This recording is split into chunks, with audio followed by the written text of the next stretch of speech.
You can do kakarigeko as much as you like, but if you haven't got your mental game locked down, you are leaving a lot out of your preparation. In a previous episode, I talked about different ways to coach Kendo skills, and part of that was suggesting that mental skills like imagery and visualization can be a massive help in improving learning and performance. Now, I got some great feedback on that section, so today I'm going to give you a breakdown of how I have approached the mental side of competition in the past, so that you can do something similar and, importantly, help your students to do the same and get your mental game as well as your students' mental game on point. Okay, so the truth is that a lot of the B-roll I used for that video was actually from my own mental training video. So I'm going to share the full clip with you today and break down how I put it together and how and when I used it. Before we dive into the tips, let's really quickly talk about what visualization and imagery are and why they're important. Basically, visualization and imagery are techniques used to create mental images of a particular situation or technique. Visualization involves using the power of imagination to create a mental picture of something, while imagery involves engaging multiple senses to create a rich and detailed mental representation. And as I mentioned in the skills episode, there's a bunch of research to suggest that by visualizing or imagining a desired outcome,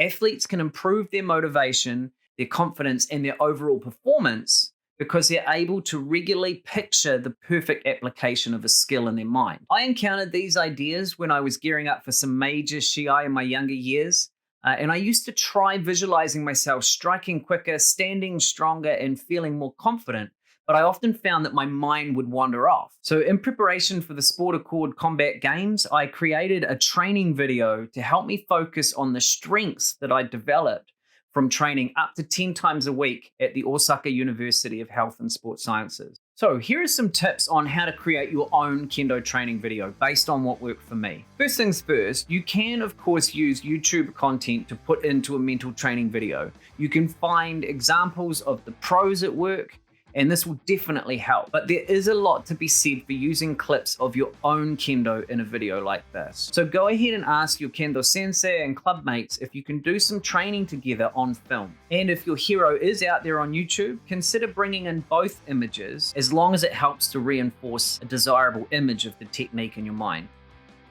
With that said, it's also important to be clear on what strengths you are going to highlight in your video.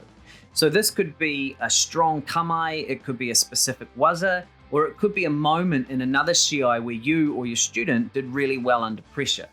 For me, I wanted to showcase my kakarigeko because I was proud of the way I could move, even though I was about 10 years older than the other students, and that gave me a lot of confidence.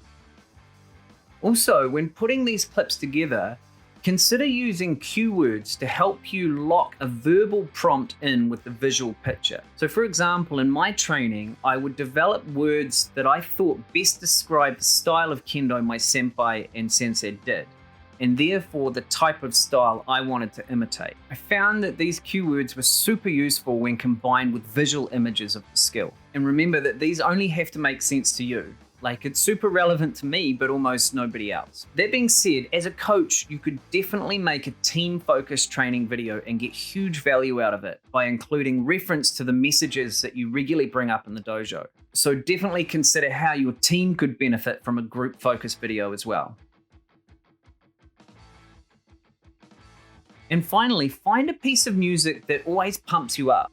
With experience, I knew that I needed to be about 5 to 10% nervous before stepping into the shiaijo.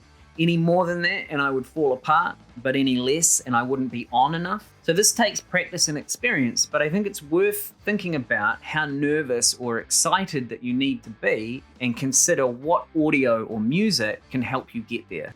And as a bonus tip, be sure to include the significant social or cultural things that drive you to do well and to train hard. For me, this was strongly linked to being part of the tie-dye group. I was super proud of this, and it really helped to motivate me because I wanted to represent them just as much as representing New Zealand. For you or your students, this could also include pictures of family or friends, or maybe even other inspiring athletes from other sports. By creating this type of training video, I had a visual representation of the type of Kendo I wanted to be able to perform in competition. I would watch my video as much as I could before training, on the way home, and when I was supposed to be studying, like as much as possible. And it really did help over the long term. I could visualize myself executing the techniques and the movements that I'd been practicing, and that really helped me to stay focused. And ultimately, it made me way more confident because it reminded me constantly of how much effort that I've been putting in. I really hope this video has inspired you to create your own mental training image video. And if you did find it helpful,